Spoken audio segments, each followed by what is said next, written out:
Hello and welcome to Saints Live. I'm Steve Forbes. I'm Kenzie Benali. And Southampton return home to St Mary's today as Brighton make the trip along the south coast in the early kickoff in the Premier League. Now, joining us today, we have former Saints captain Dean Hammond and former reporter for the Southern Daily Echo, Adam Leitch, joining us for all the pre-match comment and analysis. Yeah, great to have you guys with us as always. Now, we are expecting team news in less than 15 minutes, so let's dive straight into that.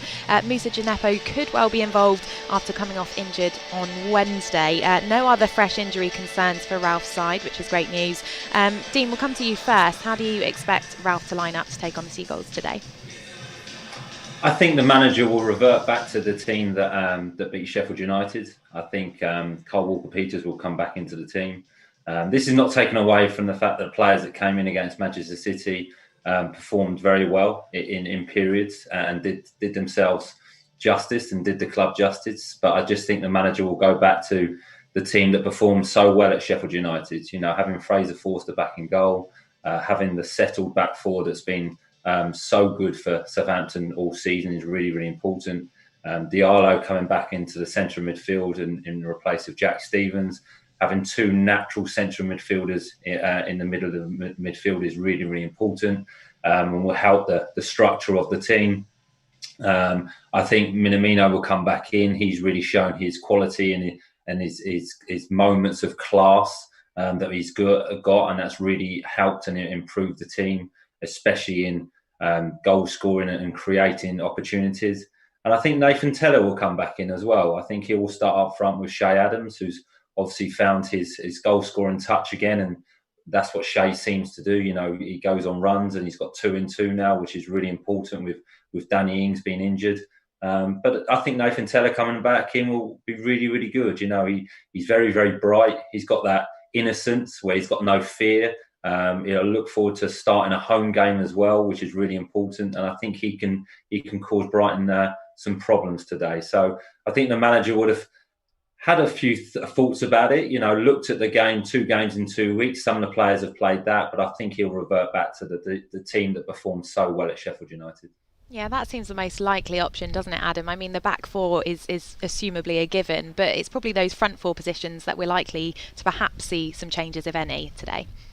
Yeah, I think so. I largely agree with Dean, to be honest with you. And as you said, Kenzie, I think the back four really picks itself, and you want to get Kyle Walker-Peters back in. I think Ralph was sensible with his team selection with the 2 games in mind.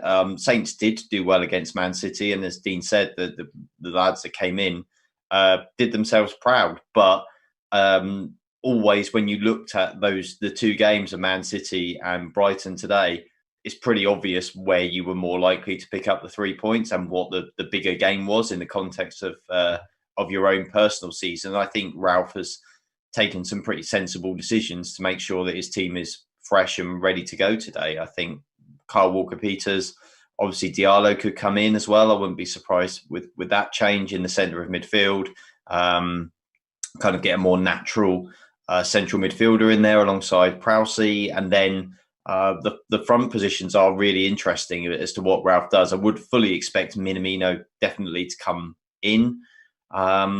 Nathan Tella, I think that's the interesting one for me, whether that's the one that I can't quite make up my mind whether he will or won't do that. So for me, that's going to be the really interesting one. But I agree with Dean. It could be potentially a really good chance to give him another game. Ralph seems to rate him.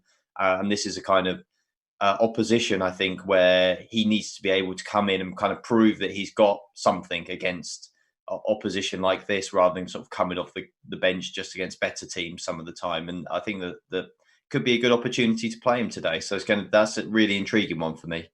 Well, before we talk about today's game a little bit more, we're going to play a clip now from Pep Guardiola's post-match press conference on Wednesday night. We faced the most brilliant and the best team we ever faced in this stadium, in the competition. The first 50-20 minutes, they were just exceptional. So we want to do it, but we could not. So big compliment for Southampton. So the way they play is fantastic. It's a joy to watch. It's a present for the spectators. And today, Manchester City won for the quality for the players that we have on the pitch. So today, the players up front make the difference. For the way they played, they were incredible in the first half. In the second half, we were much better. We contact much situations with our holding midfielders, and we did. Well, Dean, that was pretty high praise there from Pep, and it probably is even more palatable considering we made so many changes. It really is, and I think it's credit to the manager and credit to the preparation from the manager and the coaching staff that he gets into the players, that he can make changes. Southampton can still go to Manchester City and put such a dominant first 10-15 minutes performance in. There was high energy and there was real organisation. They condensed the pitch really, really well. And I think you watch here from Che Adams, in the first 10-15 minutes, Southampton had a lot of possession, which was great, but they closed the keeper down, which I think is so beneficial from teams where you want to press, because it prevents Man City from having a free pass. When it goes back to the keeper and no one presses him, they can get into their structure, they can get into their shape and then play out. But Southampton didn't allow Man City to do that. It was really, really good. The communication from behind the ball in terms of the centre-backs and the midfield players was really good in terms of giving communication. The defence played a really high line to make the pitch small. But it was great. And Southampton were excellent in possession as well, which didn't allow Man City to settle, which made them, obviously, when they had possession of the ball, they were a little bit more tired and a little bit more unsettled. So that first 10-15 minutes, I think there was a stat that came up that Southampton had 73% of the ball, which is unheard of at Man City. So the praise from Pep was brilliant. Obviously, Man City improved and scored with their first attack, but Southampton were excellent in that first period. Played with real composure, no fear, and probably really, really shocked Man City. So an excellent first 15 minutes display, and they had periods during that game, especially at the end as well, where they dominated Man City. So the performance was very good. Obviously, the result that we weren't looking for, but I can take a lot of that into the game today. Adam, Moussa Djenepo came off injured in that game against Manchester City. I mean, we've spoken before about how frustrating these little injuries must be for him. But is it even more frustrating given just how well he performed in that game against Chelsea the last time out here at St Mary's? I think it probably is. We've spoken before about the need for consistency, and that's not just consistency of performances from Moussa, but that's consistency of being able to actually get on the pitch. And that's the one thing that's really, really held him back so far since he came to Saints, is just the fact that he just can't seem to stay injury free for any period of time at all.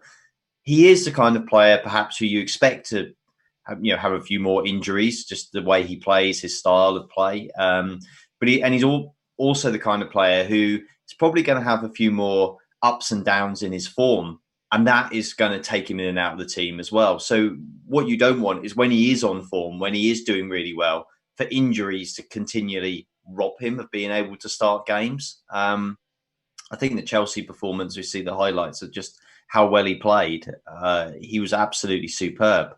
And so I think Ralph is just desperate to be able to kind of get him on the pitch fully fit from the start in regular back-to-back games. And I think the problem will be his career won't progress until he can actually do that. And I'm sure Saints are working hard with him behind the scenes to make him physically more robust to try and make this happen. But it is really frustrating. I'm sure it's frustrating for him, but it's very frustrating for all of us watching as well. Well, let's hear from Ralph now. Saints are currently on 33 points, 7 above the relegation zone. Last season, Ralph said that 36 would be enough to stay up, but this season he's not so sure. To be honest, it can be more. I don't know how the teams behind us compete in the future, but definitely it can be quite close. And to be honest, I also don't want to just fall over the line. So it would be nice when we speed up our game now a little bit and don't look to being part of the relegation battle. I mean, this is the goal we have, and it is not long ago that we have been in the top 6-7 in the league, and with winning against nearly everybody, and now we we must be clear that we have to play better, and I think we have shown a few good steps in the last 2-3 weeks. But we are looking forward to having more time to train, to be honest. This always helped us to be better on the pitch on the weekend. Players are coming back from injuries. That also helps us. And then finally, we have to take the final games for getting as much points as possible. Well, Ralph's not so sure, but Adam, do you think 36 points is enough to ensure safety this season? I suspect it will be. Yes, I think it will be. If Saints were to win today and get to 36 today, that would put them 10 clear of both Fulham and Brighton with 9 games to play. I think it's pretty hard, to be honest, to imagine those two teams both picking up potentially 11 more points than Saints in 9 games, given that they've taken this long to get to 26. I find it pretty hard to believe, to be honest with you. That said, I wouldn't want to be complacent about it, and I'm sure Saints won't be complacent about it either. When you look at the fixtures they've got coming up, a win today really sets them up to probably pick up at least one more win in the next couple of league games, which would absolutely 100% secure safety. But if you're asking me, do I actually think, all things being equal, it will be enough if they won today? Yes, I do, but I certainly don't expect Saints to hopefully look at it that way. I'd like to think that they will look at the fixtures they've got coming up as an opportunity to not only secure safety, but actually try and get a run together again, try and get some momentum. We all know perhaps what we thought maybe might be possible after 10 games, 15 games is not likely to occur this year. But also, you don't want to have a season where you started so well, where you just fizzle out and all you're worried about then is staying up. So I think that Saints will want to get that job done and be absolutely certain as quickly as possible, because then that really allows them to move on and, of course, focus on the FA Cup, hopefully, as well. Indeed. Dean, how many points do you think are needed for safety this season? And are Brighton, your old team and today's opponents, in a bit of trouble too? Well, I agree with what Adam says. I think if Southampton win today, I think 36, 37 will be all that they'll need. But I think 39 to be sure. And I think if you look at Southampton's fixtures, today, if they win today, they go away and beat Bournemouth in the FA Cup to get to the semi-final, and then they can beat Burnley. I think that's the season.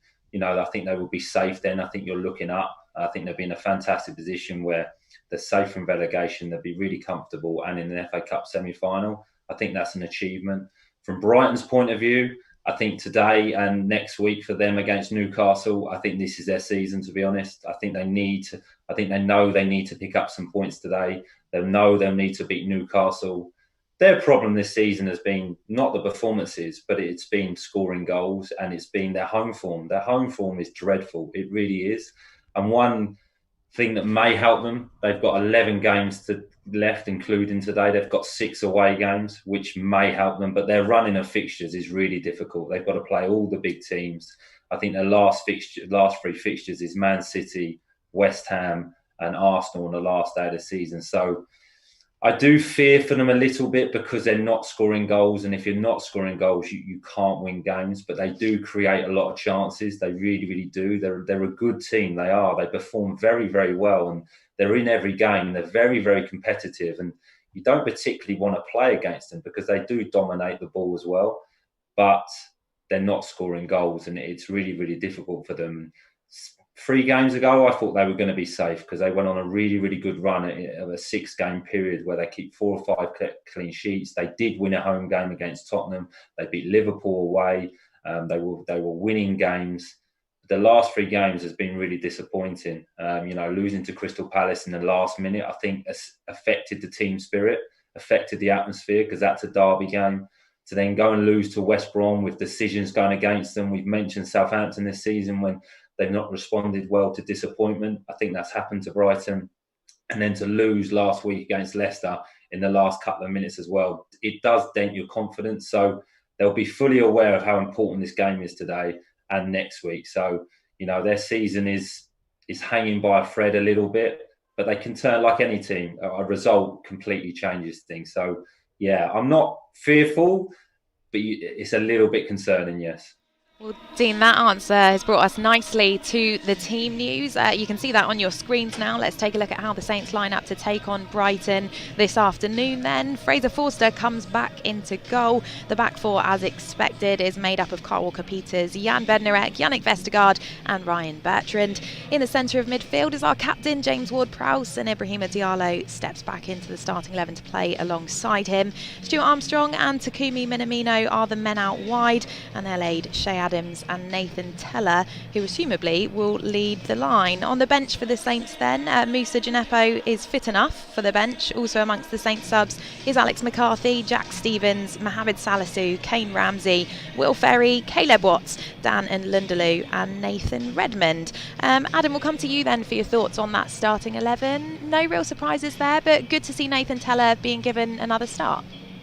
Yeah, absolutely. No great surprises. I think it looks like a strong team. Definitely a good team that Ralph's put out there. I mean, if I was to say the only question mark for me is I'm not massively a huge fan of this constantly rotating the goalkeepers. I'm not sure that that's hugely helpful for the team. I think it might be better to if you want to have a look, to stick with one for a few games and then stick with the other for a few games. I think that might be a more sensible way to do it personally. But actually, when I look at the team as a whole, it looks strong. I mean, they're defensively, I think that they're going to be a lot better.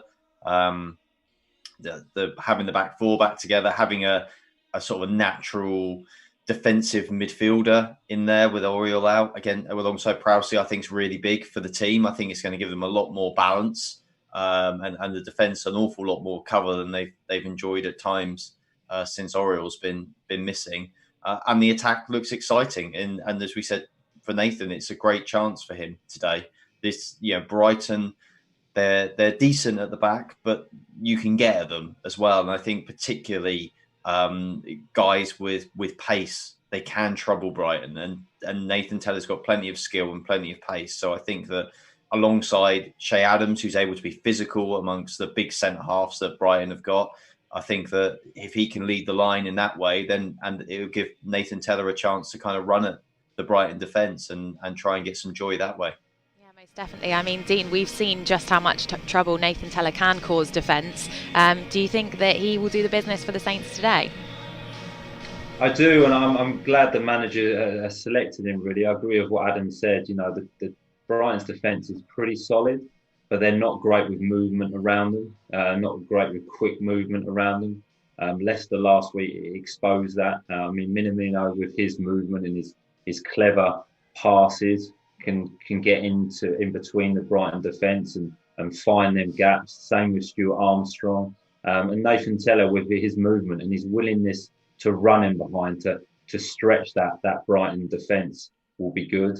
And also his one-on-one ability. When he gets the ball, he's very brave. He's willing to take people on. He's willing to commit players, and he will get them opportunities today. Because when Brighton are on the attack, they do make the pitch really, really big.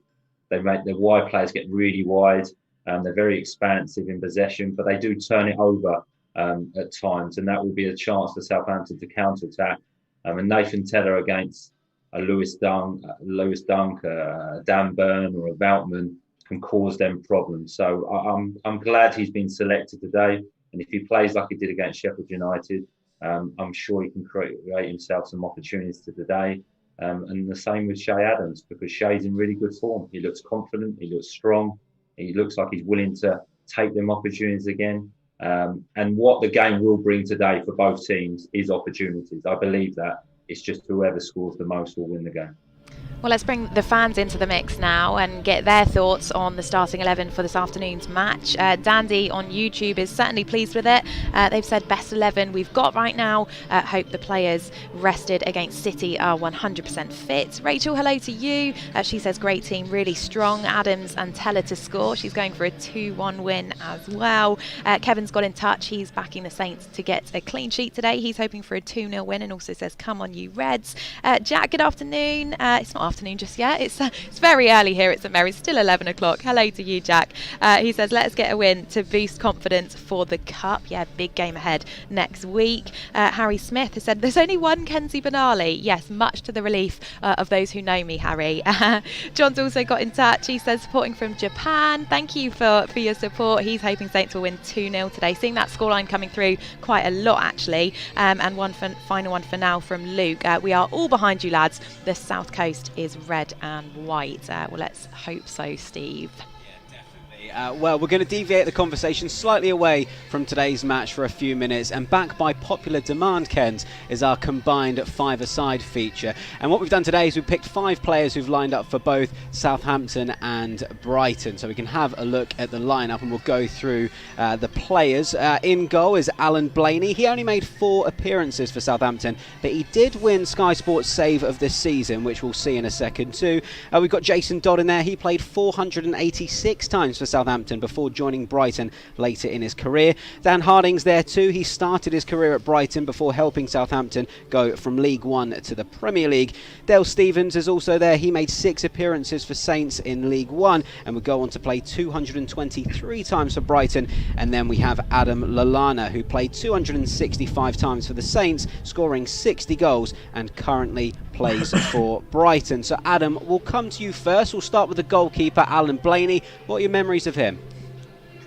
Oh, well, not too many memories, Steve, from his 4 games, other than that save, which was from Alan Shearer, and was absolutely remarkable save, to be honest. And that was his moment in the sun for Saints, really. I mean, he's just one of those lads. I think you get a lot of goalkeepers like this, I suppose. And look how backy the goalkeepers' tops were. It's not even that long ago, but it looks like a totally different era. Yeah, you get this a lot with young goalkeepers, of course, that because there's only one position, it's quite hard to get your chance in a team. And even if you do well, that doesn't mean you'll keep the shirt, because the more experienced goalkeeper often comes back in. And even if you're doing well, it's hard to get a run of games. And when Alan was first kind of breaking through, he was behind Paul Jones, who was a really good goalkeeper for Saints, played an awful lot of matches, very reliable goalkeeper. And then Antti Niemi, who was, exceptional, as we all remember, those of us who were lucky enough to watch him. So he kind of always had a senior goalkeeper in front of him. And I think when it might have been his time a bit more, when Niemi was there, Saints signed Paul Smith from Brentford. That was a very opportunistic deal, I seem to remember, because Brentford was struggling financially, and it wasn't necessarily, I think, the move Saints would have made had they not been able to get such a bargain. And that kind of just pushed him out of the reckoning, and it was less to do with him and more to do with circumstance, and there being more experienced goalkeepers ahead of him in the pecking order. So he kind of only really had a limited amount of chances with 4 appearances, but I mean, a Sky Sports Save of the Seasons are pretty good if we only play 4 games to get that. Yeah. Absolutely, and I got to say, it's very commendable. Only Adam could talk that extensively about someone who made 4 appearances. He's wonderful, isn't he? Definitely. Dean, let's invite your thoughts then. Alan Blaney and Jason Dodd only made a handful of appearances between them for Brighton, but you were involved in almost all of those. What are your memories from those 2 players? Well, to start with, Alan came in, I believe, the championship season while I was at Brighton. We were struggling. He came on loan towards the end of the season and made some really, really important saves for the club. Nice guy, like Adam mentioned there. Really, really good around the training ground. Was looking for first team football and came in and made an impression. And I think, if I'm honest, I think Brighton tried to sign him after, we stayed up that season when we shouldn't have done at Brighton. We were really, really struggling. But I think the club tried to sign him, but he was very much valued and rated at Southampton, so it didn't happen for whatever reason. And Dodsey, Dodsey was great. He came to Brighton towards the end of his career.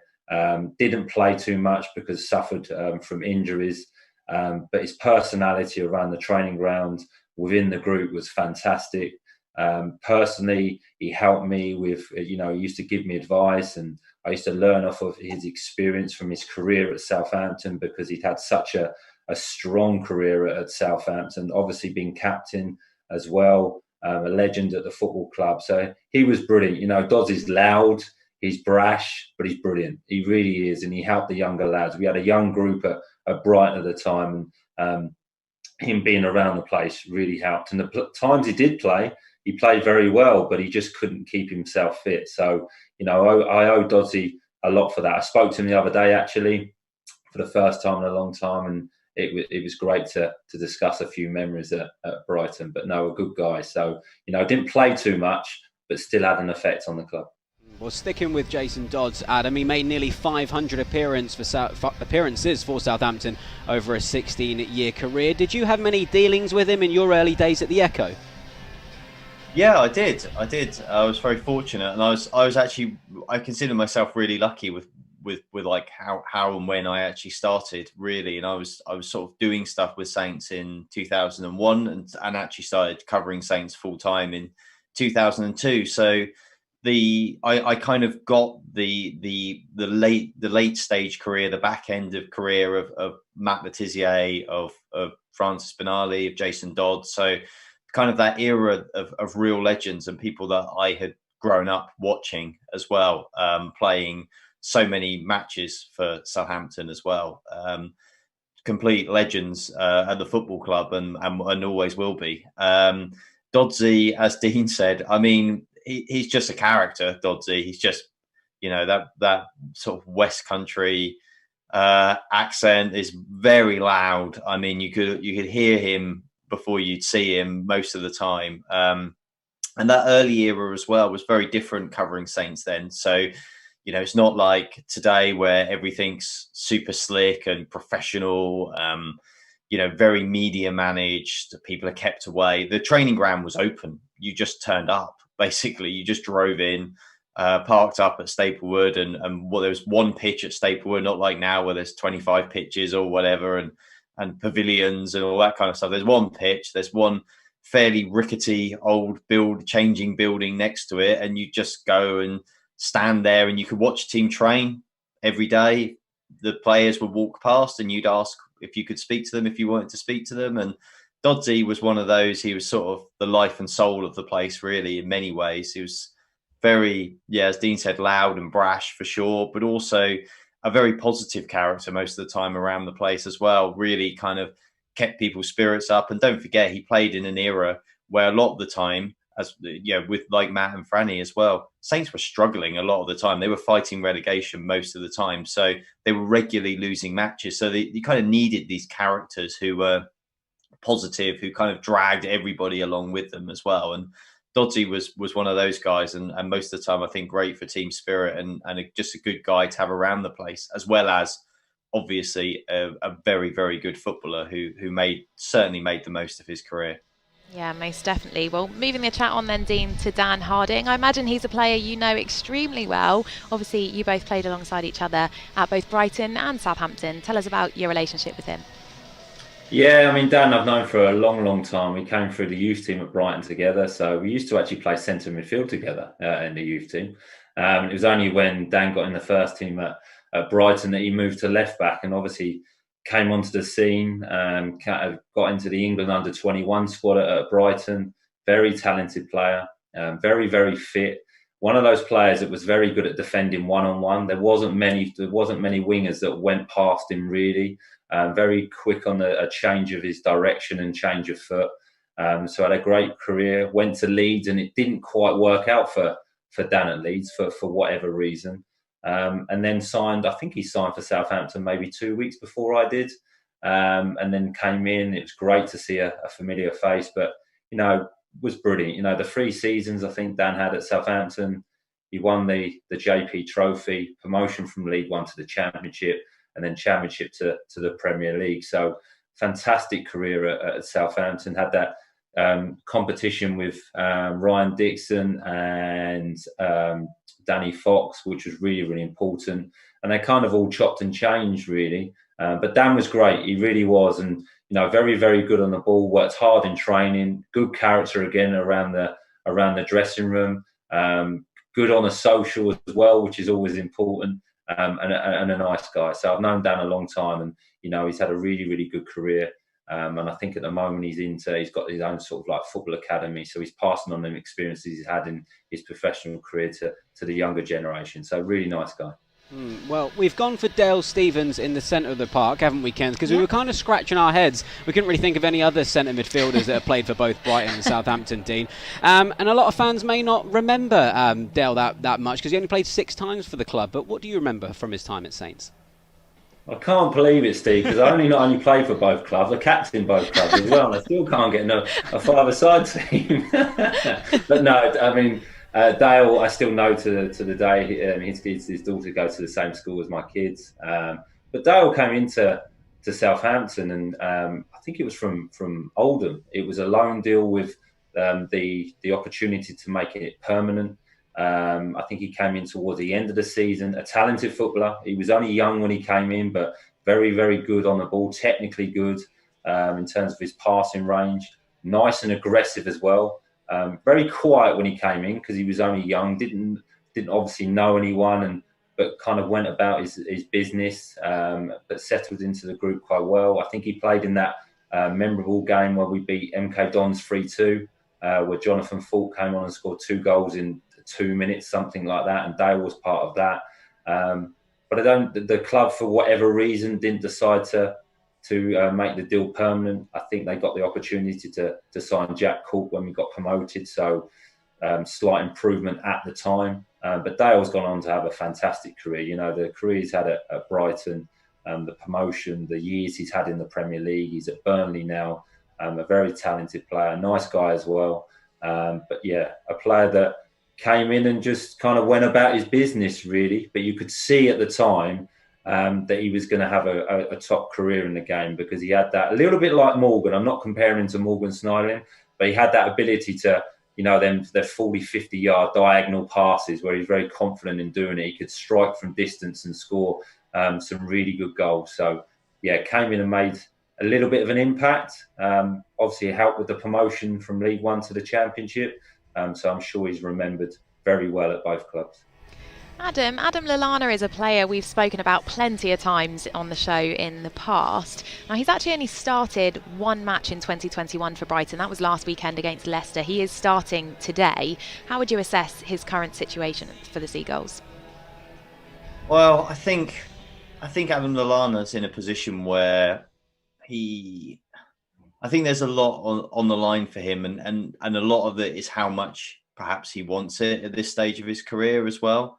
I feel a little bit like that. He's 32 years old. He's not done in at 32. He's not on the scrap heap at 32. But when you look at it, he obviously had some glory at Liverpool, but the last 4 seasons, including this one, he's averaged about 15, 16, 17 odd appearances a season. It's not enough, and that's from being 28 years old in your prime as well. Really, he's had injuries. Obviously, we know that he's had injuries and he's had a lot of problems. But I think he's at that point now. Really, he's gone to Brighton as a big name signing, as kind of a marquee signing, and he's played a bit this season, when not so much this year, but in the first part of the season. But Brighton need him to be somebody who really delivers for them. They've invested heavily in getting in somebody like that from Liverpool. And I just think with Adam, I haven't spoken to him for a number of years, so I don't presume to know what's going on in his mind. But it feels from an outsider's point of view that maybe it is a little bit about how much he really wants it at this stage of his career. And does he really want to fight hard to play at a high level for another few years? Or does he feel like he's kind of achieved what he wanted in his career now and he's playing out his final couple of seasons? I feel like that's kind of the situation that maybe he's in from looking from an outside perspective. Dean, you were at the Amex last weekend where Adam scored his first goal for Brighton. How did he do in that game, and should Saints be worried about the kind of danger he brings today?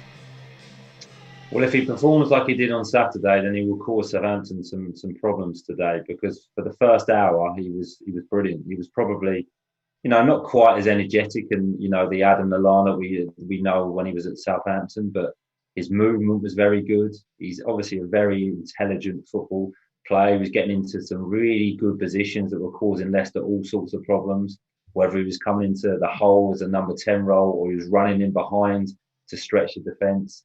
Obviously, his goal was fantastic. He had that composure to finish it with, one opportunity. He had another pass where he put Mopé in, and Mopé's goal was offside, but he showed his ability there. And it's just with Adam, his awareness is fantastic. He really, really good is. He can play one or two touch. He gets himself turned around. He's very creative.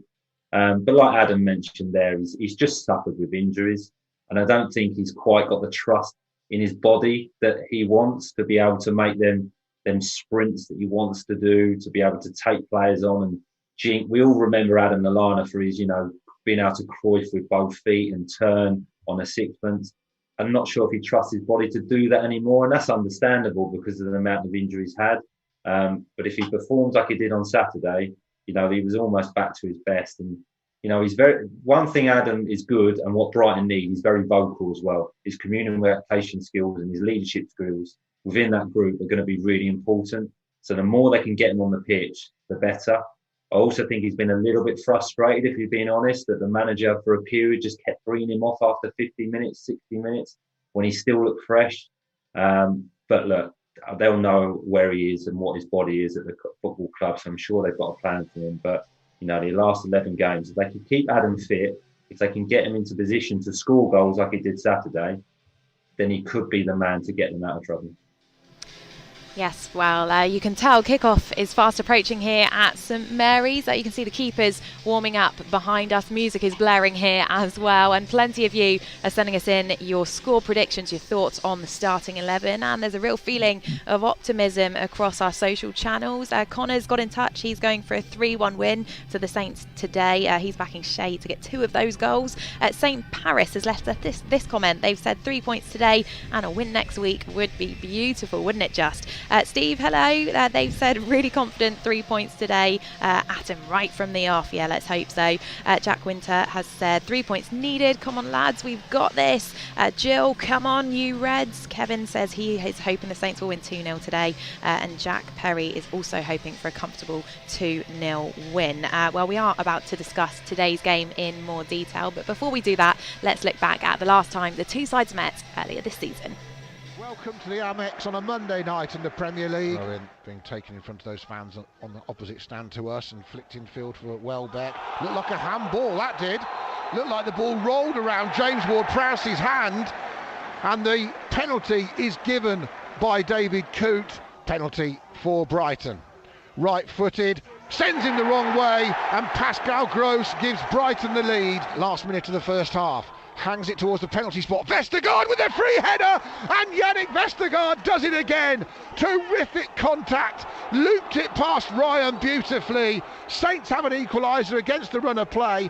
Vestergaard from halfway looks up again. Walker-Peters makes one of those runs around the back, and this time it's a clumsy challenge from March. I think that's a penalty or a free kick. Now, what's the referee given? I think he said it's outside the box.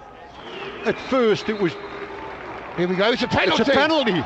Well, Brighton had a penalty in the first half at that end, and now VAR has given Southampton a penalty. It's Ings against Ryan. Can he mark his return to fitness and to the team with a goal, and more importantly, give them the lead late in the game? Ings sends him the wrong way. Brighton 1, Southampton 2. Danny Ings is back on the pitch. Back in the goals, climbed by Vestergaard. Brilliant, that's a header one, and that is it. Tonight. And Southampton have come from behind to beat Brighton 2-1 at the Amex. There we go. Well, we can see behind us now that the Brighton players have come out to warm up. But Adam, after that previous game, you said that Saints were a bit fortunate to get the win. Do you still feel the same, having watched it back now?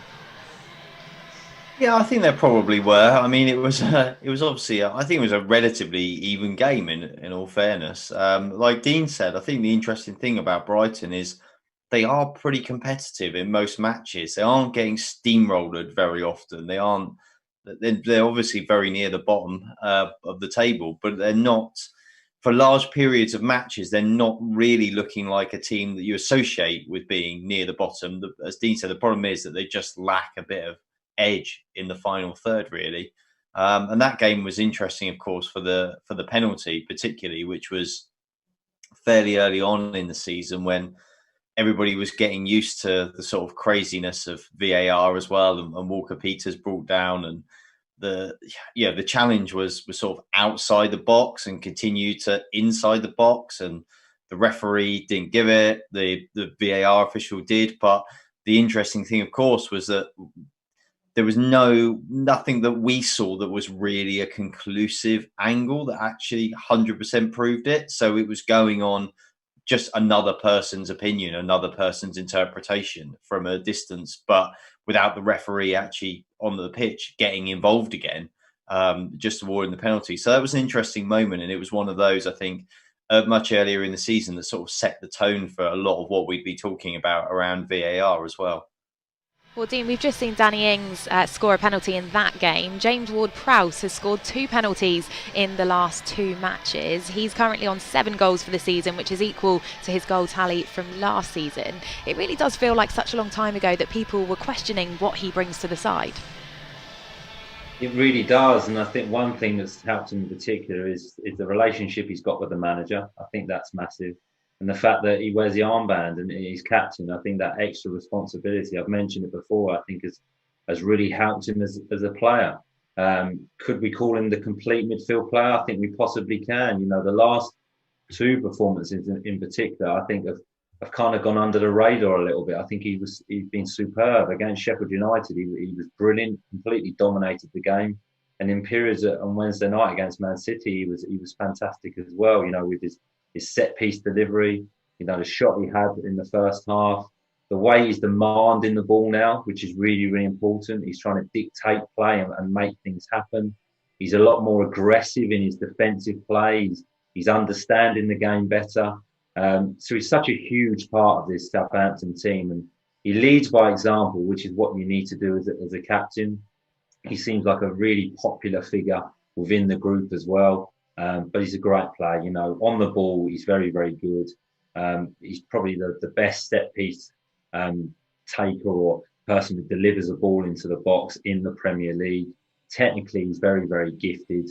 But I think he's just added that a little bit of grit and a little bit of determination to his performance, with and without the ball. You know, he's a little bit more decisive with his passing, a little bit more adventurous, which I think is important. But a brilliant player. He really is. He's been superb all season. And I think he's just going to continue to get better and better. What's James now? 25, 26? So he's not even quite in his prime yet. So he's a brilliant player for the football club. And there's no question marks in my mind over himself anymore. Well, Adam, Saints now face what most would call a run of season-defining matches, both in the league and in the cup. How do you assess these next 5 games? Well, I think Dean said it earlier, really. This is kind of the season for Saints here in the next few weeks, really. Obviously, they beat Sheffield United. They were a creditable performance against Man City. If they could beat Brighton today, that gives them a real, I think, sense of confidence and momentum, taking on Bournemouth next in the FA Cup. What they really want is to have 36 points on the board, be all but safe going into that Bournemouth game. So they can really just focus on that. So the last game before the international break for them, so they can try and get through FA Cup semi-final. Then when the players regroup, you've got Burnley and West Brom up next. A great chance to get some momentum. The Palace game would be the one that would move for the FA Cup semi-final. So, you know, what you couldn't really ask for a greater chance to get momentum if your kind of aim is going to be the FA Cup, which I think for Saints now it is, assuming that they win today, and they kind of have that feeling, well, look, we're virtually safe. The rest of the season is just, to me, is geared purely towards that FA Cup run.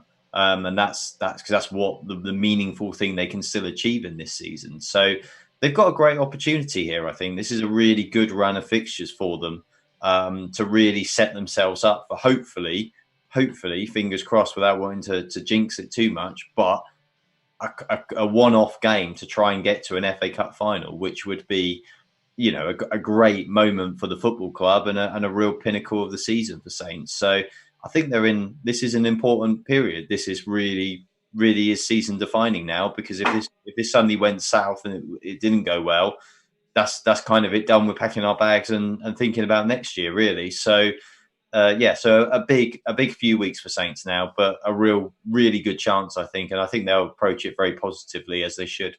Yeah, hugely important period, as you say, Adam. Now, Dean, looking at today's opponents in more detail then, remarkably, only 6 teams have had more shots in the Premier League than Brighton. They've had more shots than the likes of Leicester, Tottenham and Arsenal. Can't quite believe I'm reading this out. So it seems that there's no shortage of chances. It's just the problem with finishing it off.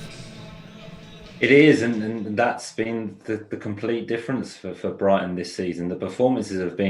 Some of the performances have been exceptional. They really have. And I think the stats are a little bit misleading.